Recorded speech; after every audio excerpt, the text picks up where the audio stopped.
উঠেছি খাদানের রাস্তায়, আর চারিদিকে দেখলে বুঝতে পারবে সবুজ সবুজ গাছ সব কালো হয়ে গিয়েছে। সময় এখন সকাল 10টা, আর আজকে বেরিয়েছি পাকুড়ের বেশ কিছু সুন্দর সুন্দর জায়গা ঘুরবো বলে। আর সেটা যাওয়ার জন্য কিন্তু এখন মোটামুটি পাকুড়ের কাছাকাছি চলে এসেছি। আর প্রথম যে আমাদের গন্তব্য সেটা হচ্ছে কিন্তু পাকুড়ের একটা বেশ ফেমাস রাজবাড়ি আছে, সেই রাজবাড়ি যাবো বলে।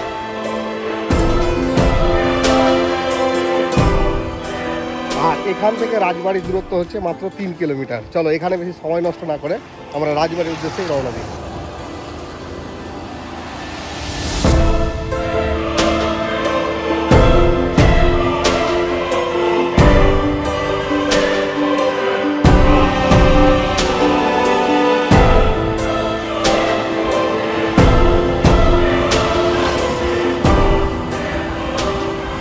মোটামুটি 3 কিলোমিটার মতো রাইড করে এবার চলে এসেছি রাজবাড়ির কাছে। কিন্তু মেন যে সমস্যা সেটা হচ্ছে আমরা যে রাজবাড়ির উদ্দেশ্যে এসেছি সেটা কিন্তু এই রাজবাড়ি না।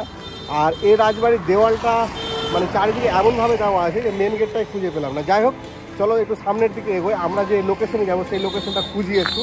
আর তার আগে আমরা চিন্তা ভাবনা করলাম যে এখান থেকে কিন্তু কিছুটা গিয়ে মোটামুটি 60 কিলোমিটার মতো গিয়ে কিন্তু কয়লা খাদান আছে সেটা দেখতে পাবো।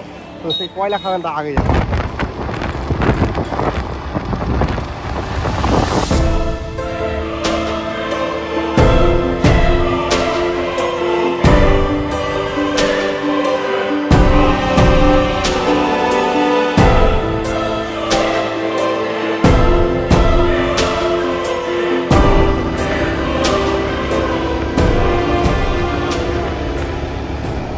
এবার চলে এসেছি এমন একটা জায়গায়, এখান থেকে আর মাত্র ওই 3 থেকে 3.5 কিলোমিটার মতো জার্নি করবো, তাহলে কিন্তু আমরা মানে খাদানে চলে যেতে পারবো। আর এখন যে জায়গাটা দাঁড়িয়ে আছি এই জায়গাটা দেখালে বুঝতে পারবে প্রচুর কিন্তু এখানে মানে লরি আছে, আর প্রত্যেকটা লরিতেই কিন্তু কয়লা ভর্তি হয়ে আছে। চলো তোমাদের দেখাচ্ছি।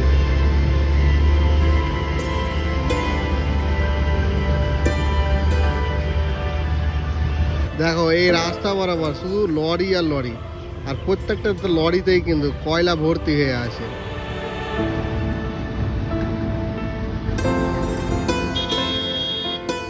আর এই জায়গাটা দেখো কি সুন্দর জায়গা, এখানে ধানের জমি আর এরকম খেজুরের গাছ, দারুণ লাগছে। আর সামনে যদি লক্ষ্য করে বুঝতে পারবে এই দেখো পাহাড় আছে। ক্যামেরায় হয়তো অতটা বড় পাহাড় বোঝা যাচ্ছে না, কিন্তু বেশ উঁচু দেখে অতটুকু বোঝা যাচ্ছে।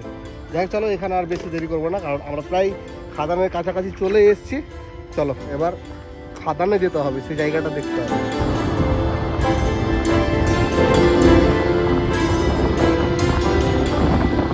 আর রাস্তা দেখো কতটা উঁচু নিচু, মানে একটা পাহাড় থেকে নেমে আর একটা পাহাড়ে আমরা উঠবো। বেশিরভাগ রাস্তায় কিন্তু ভালো, কিন্তু এই জয়েন্টগুলো কিন্তু বেশ ভাঙাতে পারে। কতটা উঁচু ক্যামেরা অতটা বোঝা যাচ্ছে না, কিন্তু বাস্তবে বুঝতে পারছি আমরা এখানে এসে। দারুণ কিন্তু দু সাইডে জঙ্গল, একদম জঙ্গলের মাঝে আমরা।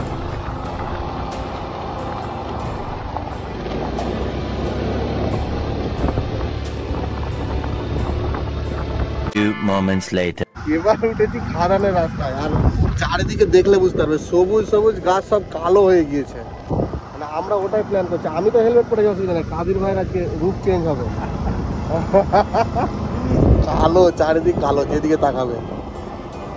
এই দেখো চলে এসেছি কয়লা মানে স্টোর যেখানে করে সেই জায়গাটা, এখানে প্রচুর কয়লা আছে। এগুলো দেখো কয়লা পুরো, আর উপরে একটা জেসিবি আছে যেখানে লোডিং হচ্ছে। আর এখান থেকে এবার আমরা যে জায়গাটা যাব, মানে যেখানে কয়লাটা মানে তৈরি করছে মানে খনন করে ওঠাচ্ছে সেই জায়গাটা, সেখানে যাওয়ার জন্য এদিক দিয়ে যেতে হবে আমাদেরকে, এই রাস্তাটাই। চলো এইখানে থাকলে ধূত হয়ে যাবো কয়লা ধুলোতে, এখানে বেশিক্ষণ থাকা যাবে না। চলো চলো চলো, আমি তো কালো আছি, অসুবিধা নেই, আর একটু কালো হবো। আমরা এবার কয়লা খননে যাচ্ছি। রাস্তা দেখো, এই রাস্তা বরাবর যেতে হবে। বেশিরভাগ গাছ কিন্তু কালো হয়ে গিয়েছে কয়লার ধুলায়। আর এখান থেকে হালকা বোঝা যাচ্ছে যে খনির কাছাকাছি চলে এসেছি আমরা।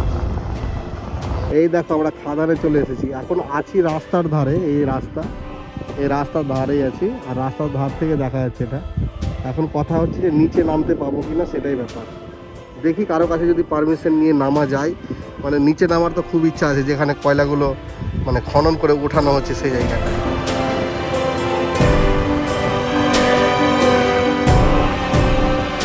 মেন রাস্তা থেকে একটুখানি নেমে এসে এখানে স্কুটিটাকে রেখে দিয়েছি, আর এবার চলে এসেছি এই জায়গাটায়।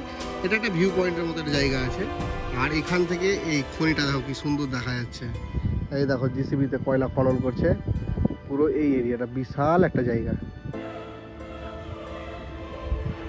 আর নিচে গাড়িগুলো দেখো, খেলনা গাড়ি মনে হচ্ছে, কত ছোট ছোট লাগছে।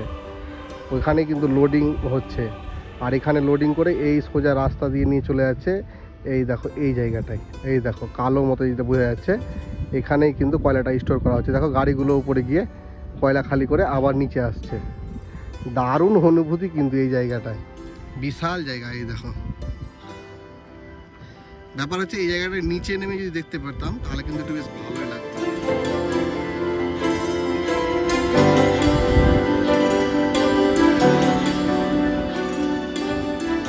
এখানে বেশ কিছুক্ষণ সময় কাটালাম, বেশ ভালোই লাগলো। চলো এবার আরও সামনের দিকে যাই, যদি আরও ভালো কিছু দেখা যায়। অনেকক্ষণ ঘোরাঘুরি করছি স্কুটি নিয়ে, একটা ইচ্ছা যে নিচে নেমে খনি দেখবো, কিন্তু আর উপায় হলো না। এই রাস্তা বরাবর ঘুরে যেতে হলো আমাদেরকে। আর এই দেখো পাহাড়, দেখো এগুলো হয়তো কয়লারই কিছু আনুষঙ্গিক জিনিস হবে যেগুলো রাস্তার ধারে পড়ে আছে, পাহাড় পরে পড়ে। আর এই রাস্তা বরাবরই আমরা বেশ কিছুক্ষণ ঘোরাঘুরি করলাম, যে যদি কেউ থাকে তাহলে পারমিশন নেওয়া হবে, কিন্তু কিছু উপায় হলো না। আর কিছু করার নেই, আর বেশিক্ষণ দাঁড়াবো না। চলো এবার এখান থেকে বেরো।